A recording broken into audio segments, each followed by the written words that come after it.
Olá, eu sou o João e eu ajudo centenas, milhares de pessoas a aprender como apreciar a arte contemporânea e tudo de bom que ela traz para nós. Hoje a gente vai iniciar essa jornada de 3 aulas que chamamos de Semana do Olhar Contemporâneo, na qual vou te mostrar como fazer parte dos 3% das pessoas que entendem de arte contemporânea e por isso são respeitadas pela sua visão de mundo. É comum, depois de um tempo, participantes dos meus cursos relatarem que percebem as pessoas à sua volta, parentes, amigos, alunos, ficarem mais atentas às opiniões e às falas deles. Eu me sinto muito alimentada, muito feliz com o olhar contemporâneo. Eu já tive várias conversas com vários clientes em cima das nossas aulas. Mais eu conheço artistas, mais eu agradeço. A sensação é de uma ampliação de olhar mesmo, né? Quer dizer, de assunto. Eu falo não só com os clientes, mas várias questões das aulas eu divido aqui com o marido, com pessoas próximas. O que me chamou muito mais atenção foi esse acesso aos artistas africanos. Para mim foi fundamental assim, para ter uma percepção decolonial, né? Uma outra chave de que não é a versão oficial do ponto da história da arte. Eu me senti à beira de um precipício. Deus, eu olhei para aquele buraco, eu falei, que buraco enorme. Tá fazendo o curso Olhar Contemporâneo, para mim, foi extremamente libertador. E isso me fez pensar, o que eu estou fazendo com a minha arte? O que eu ainda posso fazer? Que campos eu posso explorar? Porque dá uma visão, eu tenho uma visão minha como artista, mas é uma visão para a vida também. Para mim está sendo extremamente enriquecedor. Eu acho que todo mundo, eu estou compartilhando você com as pessoas, eu acho que todo mundo, é uma necessidade. Poder explorar esses cenários dentro de sala de aula hoje, com a validação que eu tive da experiência do João, me colocou num outro patamar como professor, como pessoa. Nos primeiros anos da minha vida adulta, eu andava à noite adentro pelas ruas da velha cidade, falando com os prédios, que é claro que não falavam comigo de volta, mas eu passava aqueles dias conhecendo pessoas realmente incríveis e sentia que tinha nelas uma coisa que eu não tinha. E eu ficava me perguntando, o que é isso que eles têm? Quando você lê ou estuda algo sobre o trabalho desses gigantes como Henri Cartier-Bresson, Armando Morales, Takashi Murakami, Wesley Duke Lee, Jesus Soto, essas pessoas que eu tive a oportunidade de conhecer, você aprende o que eles fizeram. Mas quando você fica diante dessas pessoas ali, frente a frente, ao vivo, você percebe que eles têm uma potência, que eles têm algo intangível, mas altamente perceptível. As minhas caminhadas noturnas não acalmavam essa inquietação. O que eles tinham era o que eu não tinha. E aí eu me perguntava de onde vinha aquela relevância, aquela capacidade de viver de uma forma que faz diferença para o tempo deles. Eles emanavam um sentimento de liberdade das convenções, um sentimento de originalidade, né? Tinha algo único neles que me encantava. E, bom, eu comecei a minha história pelo meio, vamos voltar para o começo. Foi assim. Eu nasci em São Paulo, numa família mergulhada no mundo da arte, eram 3 gerações de pessoas fazendo e vendendo arte. Ainda criança, eu já acompanhava minha avó nos leilões que ela promovia. E com o tempo eu fui aprendendo a profissão e crescer entre artistas e marchands ajuda, mas não garante nada, né? Filho de peixe muitas vezes não nada. Mas crescer ali me deu uma clareza. Eu conheci muita gente interessante, o que deixa a gente preparado para conhecer mais gente interessante. Ainda adolescente, eu já vendia obra de artistas de grande calibre, como Volpe, como Portinari, como Tarsila, mas se eu prosperava na profissão, também crescia em mim uma inquietação. Eu queria ser relevante, eu queria fazer a diferença, eu queria ter liberdade para ser quem eu queria ser. E ao contrário do que faz a maioria das pessoas nessas situações, esse sentimento me fez largar a escola. Eu achava que não tinha nada ali para mim. Eu não queria fazer vestibular, eu queria ir para o mundo. Eu fui para Paris, a cidade luz, o lugar onde meus avós se conheceram e se apaixonaram. Na minha infância, amigos da arte visitavam nossa casa e eu ficava encantado ouvindo as histórias que eles contavam de Paris. Mas eu fui para Paris atrás de uma namorada. Ao contrário do que aconteceu com meus avós, o meu namoro não prosperou muito. Eles se conheceram e casaram em Paris. Só que eu continuei na cidade. eu tinha muito que aprender lá. Quando eu saí de São Paulo, eu achava que eu já sabia tudo sobre arte, mas aí Paris me deu uma bofetada. Tinha tanta coisa que eu não sabia e que eu nem tinha ideia. Foi um período duro. No fim, eu estagiei numa revista importante de fotografia, onde eu conheci pessoas extraordinárias, como o Henri Cartier-Bresson, né, um Picasso da fotografia, o David Lachapelle.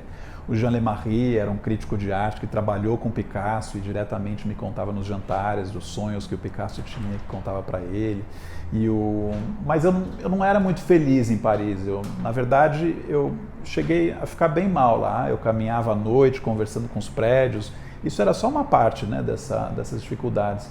Eu sempre sou um cara que gostaria, né, de tentar dar minha contribuição, tentar ter alguma relevância.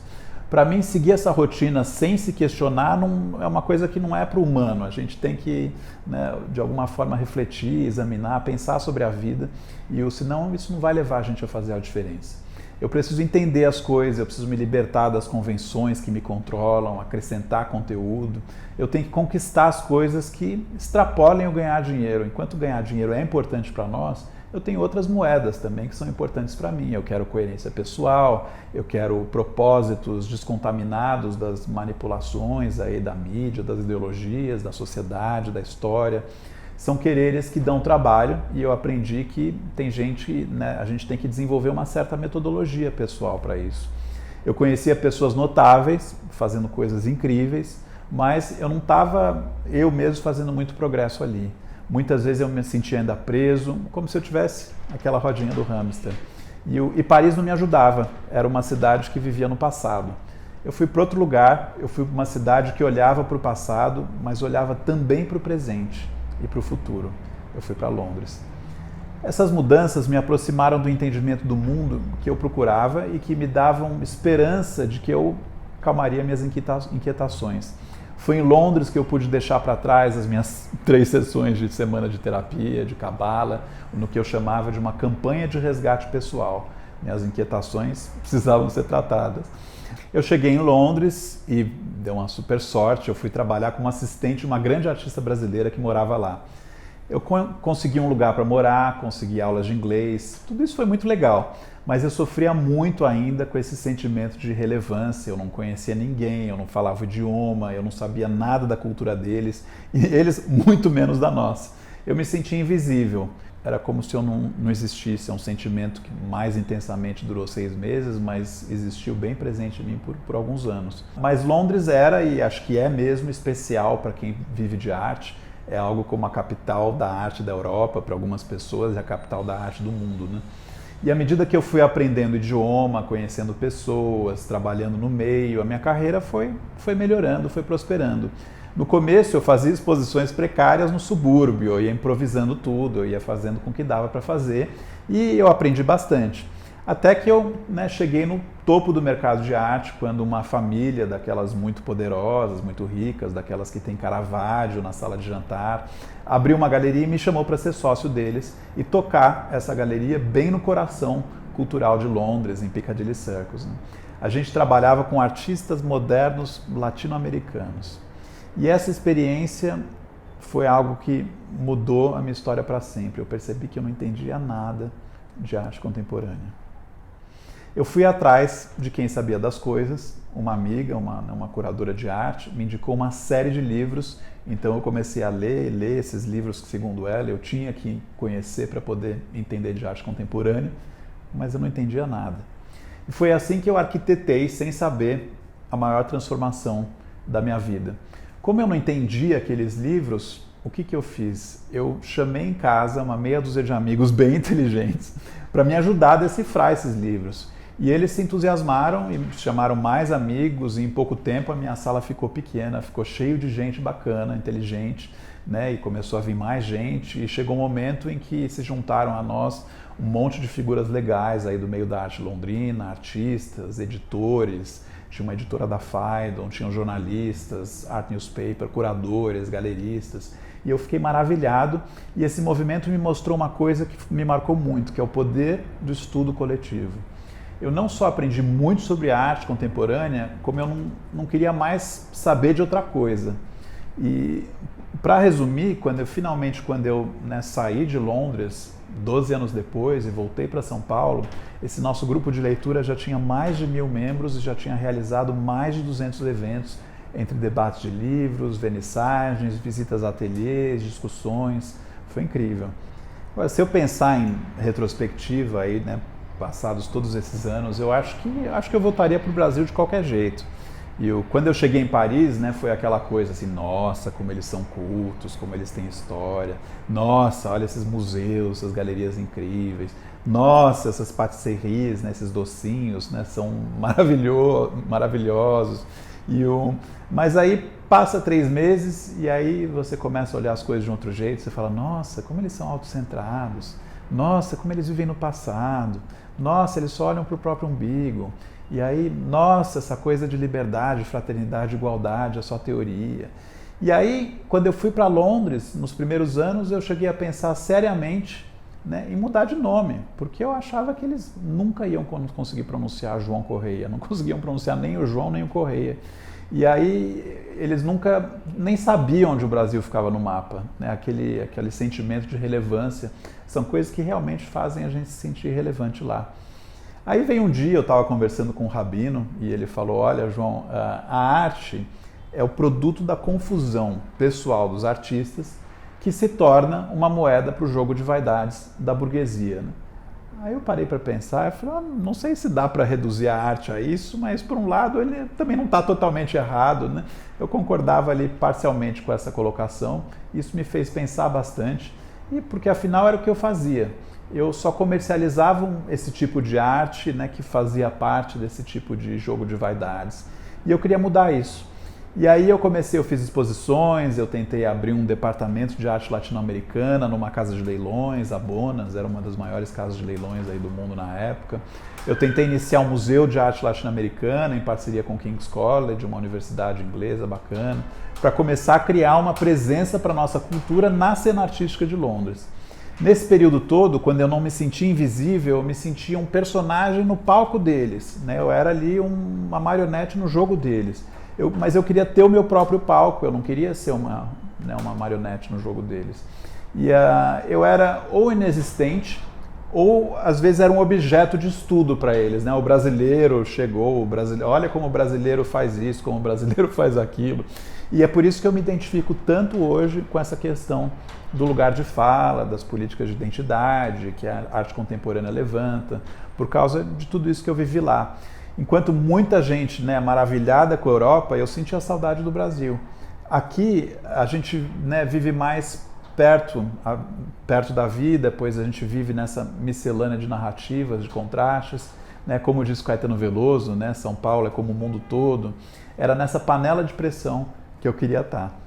Eu voltei para o Brasil e resolvi investir em desenvolver uma forma de ensinar as pessoas comuns a apreciar arte contemporânea, para se conectar mais com o mundo, para ver esse mundo com olhares menos colonizados, mais atuais, e assim conseguir ali, como, né, nesse mesmo processo que eu tinha passado, a desenvolver um sentimento poderoso de relevância pessoal.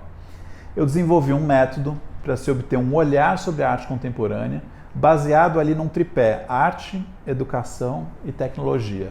A arte é o veículo sensorial, emocional, né? É o que bate de frente com as histórias que contam para nós e que não servem para a gente, né? A educação é o aprendizado, né? E a tecnologia é o que permite que a gente extrapole os limites físicos desse aprendizado e ganhe um alcance. Hoje eu entendi que aquilo que eu escolhi como meu meio de vida é também uma missão. Eu quero dividir essa missão com o maior número de pessoas, né, dividir o meu conhecimento e colaborar muito com uma nova abordagem para a nossa cultura, para que ela possa, de fato, influenciar esse novo mundo que está acontecendo, esse novo mundo que está nascendo, a revelia dos irrelevantes ou dos falsos relevantes, um conceito para se pensar, hein? Dessa vida, que nos fazem acreditar em coisas que nos diminuem, que nos alienam de nós mesmos, que nos aprisionam no nosso próprio potencial. Eu acredito muito num Brasil de cultura extremamente relevante nos próximos anos e eu quero ser parte atuante desse movimento. Nossa aula de hoje se chama A Importância da Arte Contemporânea. Isso não é à toa. Depois que eu descobri a arte contemporânea, eu parei de gastar meu tempo com outras investidas. Eu comecei a espalhar minhas descobertas em forma de aulas e palestras. Acontece que aos poucos eu fui me dando conta que o meu método provocava um efeito inesperado e muito poderoso nas pessoas. Funcionava assim: quando os meus alunos começavam a aprender as obras de arte, a compreender essas obras de arte contemporânea, surgia neles uma espécie de brilho. Ficava claro que as pessoas, em geral, ficavam mais interessadas nas opiniões deles e também que eles começavam a viver melhor o hoje, o presente, com mais embaraço na hora dos conflitos. Foi desse jeito que eu descobri que acompanhar, entender a arte contemporânea provoca esse efeito colateral. A gente fica mais, a gente vive mais o presente, a gente fica mais interessante. É claro que eu fui estudar essa questão. Por que será que isso acontece? Quando eu estive na palestra do João pela primeira vez, foi como uma janela de luz. Eu falei, pera, o que está sendo dito aí, né? Eu preciso entender isso melhor. E aí abriu uma outra perspectiva em que você começa a fazer as aplicações. Porque pra gente que não é da área, a arte é sempre uma coisa acessória, né? Que está ali de forma secundária ou para transformar em alguma coisa bela. E quando você ouve, a aplicação disso e você consegue entender que você está conectado com uma outra esfera de conhecimento ou de percepção, não é nem conhecimento, é percepção, você fala, nossa, eu preciso entender isso para aplicar no meu dia a dia. Foi essa a minha percepção do contexto do João. Vamos começar pela necessidade da arte. Aquele poeta maranhense brilhante, o Ferreira Goulart, ele falou, a arte existe porque a vida não basta. E aí, eu sei que os poetas estão sempre um passo à frente, eles têm o dom de apontar essas sutilezas que a gente atropela, se a gente não for muito sensível. Quando a gente ouve uma frase dessas, tem algo que acende a gente lá dentro. Ou seja, ok, a arte transcende a razão, mas por que será? Se a gente for pensar em termos básicos, a nossa espécie tem consciência. Logo, a gente tem medo da nossa morte, da nossa finitude. E isso, é claro, gera um tipo de ansiedade. Então, o que a gente faz? A gente começa a procurar no pensamento várias saídas.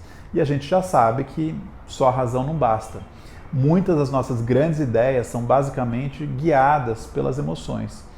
E talvez por isso mesmo a gente precise transcender o pensamento. Nossa inteligência extrapola a interpretação dos dados. E enquanto por muito tempo os nossos avós, os nossos bisavós procuravam as respostas na ciência, nas exatas, hoje vai ficando cada vez mais claro que elas não conseguem dar todas as respostas no final das contas.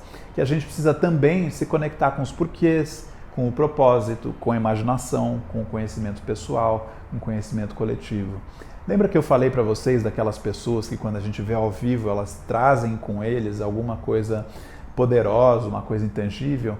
Então, é isso que eu fui percebendo. A arte constrói na gente algo que parece que a gente adquire um tipo de conhecimento além da razão, um sentimento de originalidade no tempo, no espaço.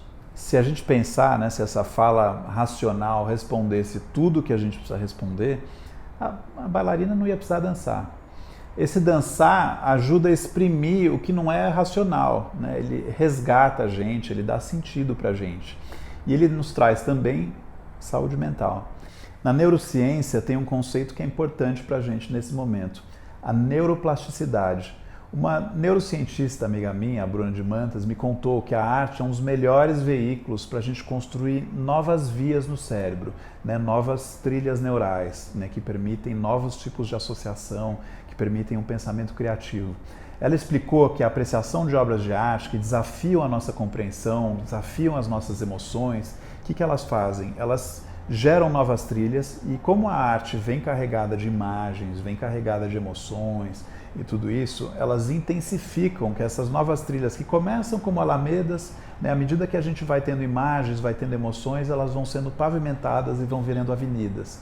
E elas vão virando novas avenidas neurais. E esse é só um dos motivos pelos quais a apreciação de obras de arte é importante para a nossa saúde. Quando a gente aprende algo como dirigir, por exemplo, o cérebro consome muita energia. É um verdadeiro sugador de recursos do corpo. Para a gente poupar toda essa energia, todo esse aprendizado vai sendo colocado num piloto automático. Isso acontece o tempo todo, senão a gente não ia sobreviver. Imagina se a cada vez, né, diariamente, a gente tivesse que usar a energia que a gente gastou na primeira vez de novo quando a gente vai na nossa rotina. No entanto, essa mesma automatização que salva a gente, ingessa a gente. Quando a gente se defronta com coisas novas, a gente precisa aprender a lidar com essa novidade. E isso acontece muito rápido hoje em dia. Ou seja, a gente tem que construir novas conexões rapidamente. E como é que a gente faz, né, quando todo esse processamento cerebral está otimizado, está engessado e a gente encontra uma novidade? Novas experiências sensoriais provocam a formação de novas trilhas neurais fundamentais para manter a nossa cabeça pensando. Neurocientistas denominam esse processo de neuroplasticidade. Aliás, vamos fazer um parênteses aqui. A Organização Mundial de Saúde tem um relatório de 146 páginas sobre esse e outros benefícios da arte para a nossa saúde. Mas esse assunto fica para outra aula. Tem pensadores que descrevem um fenômeno chamado experiência estética. O que é experiência estética? A experiência estética é uma sensação pessoal, né, uma transformação pessoal, que de alguma forma dá um novo sentido, um novo significado às coisas depois que a gente aprecia uma obra de arte, né? Vou dar um exemplo. A minha mãe regularmente organiza aí aos domingos um almoço em casa. Né? E ela organiza o almoço em casa, vem 6, 8 pessoas, e termina o almoço, ela levanta e começa a lavar a louça aí de todo mundo que está presente. E isso sempre foi assim. Até que, né, de uns 2 anos para cá, eu comecei a estudar muito o trabalho de uma artista brasileira, né, chamada Fabiana Faleiros, né, que tem um trabalho que fala para a gente, né, refletir muito sobre a posição da mulher na sociedade, a posição, os códigos de gênero historicamente, né, e esses aspectos que me levaram a estudar e ver com outros olhos várias artistas feministas. Depois disso, quando eu vou para esses almoços de domingo, de família, e eu vejo a minha mãe levantar e sozinha se responsabilizar de lavar a louça de 8 pessoas, eu nem lembro mais no trabalho, na obra de arte que eu olhei, mas o meu comportamento já muda. Né? De cara eu já espero que todo mundo levante e ajude, eu já acho que não faz sentido que as coisas continuem daquele jeito. E mudaram. Aí depois disso, agora todo mundo levanta e todo mundo ajuda. E às vezes eu lembro da obra, ou às vezes não, mas aquela transformação pessoal ficou dentro de mim. Então, você deve estar aí pensando, João, já entendi que a arte é mesmo necessária, mas por que a arte contemporânea? Porque ela é mais necessária ainda. Como assim, João? Sim, é claro. A arte conecta a gente um aos outros, conecta a gente com a nossa história, conecta a gente com as nossas origens, liberta a gente de equívocos, de convenções. Sim, a arte age com muita eficiência, porque ela já fala pelas nossas emoções e fala para o nosso inconsciente também. A palavra mágica é transcende, ela vai muito além do usual. Ela nos transforma, ela nos resgata, ela nos traz relevância. Já a arte contemporânea nos conecta com o hoje, com o agora. Isso quer dizer que ela nos ajuda a remover, camada por camada, as falsas importâncias, os equívocos. E eu chamo isso de equívocos de relevância. E aí você fala, me dá exemplos, João. Eu posso dar 2 exemplos para você. Né? Às vezes a gente encontra mulheres aí com 40 anos e elas querem ter filhos, querem, né? E se essa mulher não quiser ser mãe? E se ela... Né, será que ela está querendo ter filho por causa de uma pressão cultural? Ou será que é o relógio biológico? Ou porque o sistema diz? Né? E no caso dos homens, às vezes tem aquela pressão muito grande, né, de que seja o fornecedor, né, o cara que paga as contas, o cara que faz tudo, que é responsável por todo mundo. Isso é uma coisa que vem espontaneamente, isso é uma narrativa, uma ideologia que vem da sociedade. Ela te liberta, ela te aprisiona, ela te estressa, ela te gera inquietações. E como é que a gente lida com isso pela razão? Às vezes a gente não consegue lidar com isso pela razão. E aí a arte ajuda a gente a entender que essas narrativas, essas ideologias vêm e ocupam a cabeça da gente, e às vezes oprimem, às vezes geram inquietações, e ajuda a gente a decodificar, a elaborar essas narrativas para a gente se libertar delas e começar a dar relevância aí para o nosso próprio sentimento, para as nossas próprias vontades. No final, né, se ela quer relevância, ela né, a mulher pode se sentir mesmo perdida com os filhos nos braços e o homem pode se sentir mesmo perdido ali, conseguindo, né, pagar as contas e resolver tudo. Estou pegando esses estereótipos assim, né, para ilustrar o nosso conceito. Né? Ela pode ser que ela queria uma coisa, mas ela acabou fazendo outra, ou ele queria uma coisa e acabou fazendo outra. E isso vale, né? Eu estou falando com essa questão de gênero aqui, as expectativas da sociedade, mas isso vale com questões históricas, vale com questões de raça, vale com questões de como é que a gente se relaciona com a tecnologia, como é que a gente se relaciona com a natureza, com os animais. Né? Eu tenho um amigo, né, que passa a vida atrás de mulher bonita, eu tenho outro que passa a vida atrás de dinheiro, tem outro que passa a vida atrás de ostentação. Vocês vão falar, escolha melhores amigos. Né? A arte contemporânea ela é muito eficaz em fazer a gente entender como é que às vezes a gente é escravizado por esse tipo de ideologia equivocada e ela vai liberando a gente. Afinal, todo mundo precisa se conectar, né, com o seu tempo, com essas ideologias.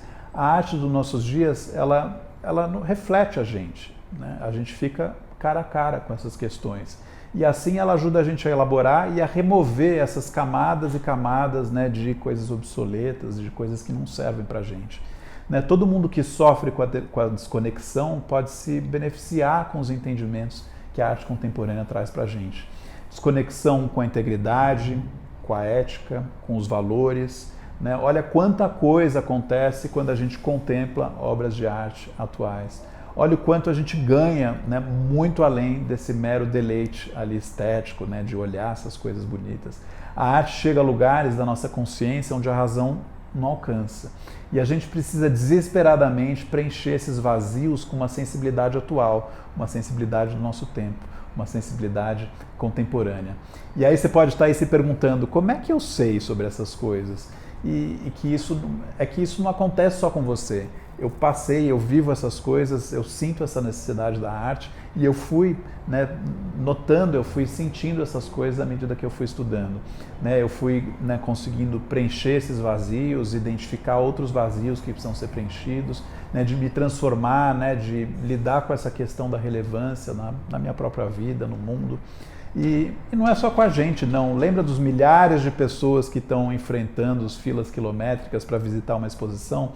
De alguma forma, elas estão atrás ali, né, para elaborar o mundo delas. E a arte é um combustível para essa nossa alma. À medida que a gente vai limpando o nosso espírito dessas coisas inúteis, enganosas, a nossa luz vai ficando cada vez mais forte. Isso não é o máximo?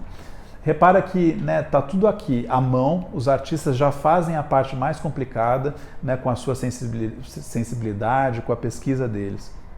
Agora, tem uma coisa que é fundamental, a gente precisa aprender a olhar para essas obras. E a transformação vem. Assim, aí uma vez que a gente sabe olhar para essas obras, elas vêm sem esforço.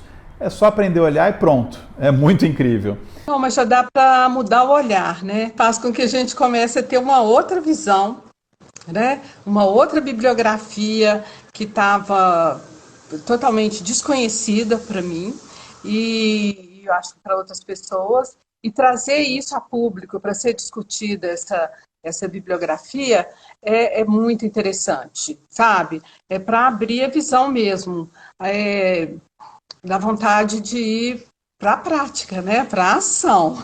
Eu acho que a nossa sociedade, nosso cognitivo, ele está carente de perguntas. Às vezes temos muitas respostas prontas, mas não temos perguntas. A abordagem que ela vai abrindo janelas e portas na mente. É isso que eu sinto.